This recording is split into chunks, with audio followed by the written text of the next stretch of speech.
Brought to you by Alman Auctions, the worldwide leader in antique tractor auctions.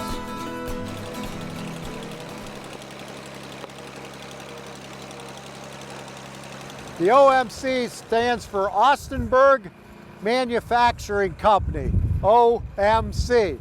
Here's the fourth situation of how a failure happens. I've given you the other three. This one is a telltale. Now, this tractor was built with a projection plan in place.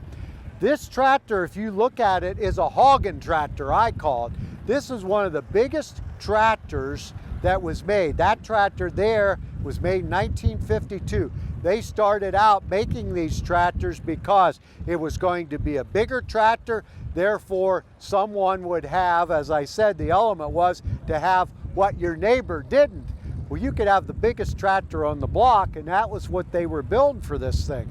Plus, it's a very heavy tractor, so therefore you could use it as working down fields, plowing, disking, things like that. So they planned that. The structure of the planning was there, all right?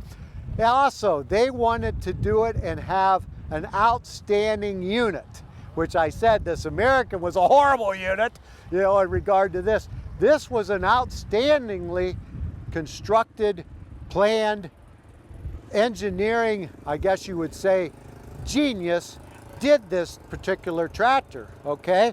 So they start making them, but what they were doing were they wanted to put their stamp of approval on this thing. They made those tractors by hand.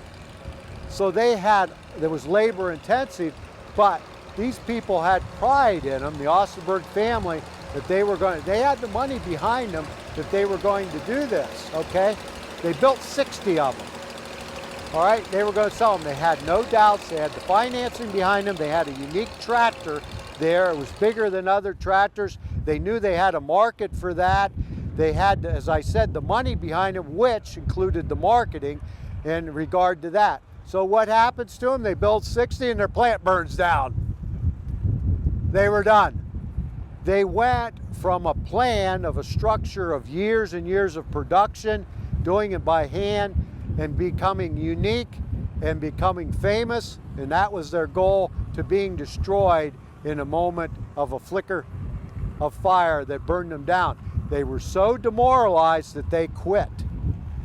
60 of those tractors were made. We don't even know how many still exist, but when you started out with 60 in 1952 to now, guess how many were destroyed as the time went on? They weren't marketed anymore. People didn't want that big of a tractor or whatever. It's more difficult to handle unless you wanted to put it out on the farm and manage. I got an OMC. You got a what? And that's exactly what would happen. You know, OMC, even to this day, people ask me, what's OMC stand for? These were made out in Kansas, and here's the unique thing. We had a fellow that came to the Cook Tractor Museum one time to see as we get very many visitors, and my dad said to him, where are you from? He said, well, I'm from Abilene, Kansas. He said, and Dad said to him, he said, well, that's where the OMC. He said, yeah, I know where the factory was. The ruins are still there. He said, well, then you probably see those tractors. He said, I've never seen one, and I grew up where they were made.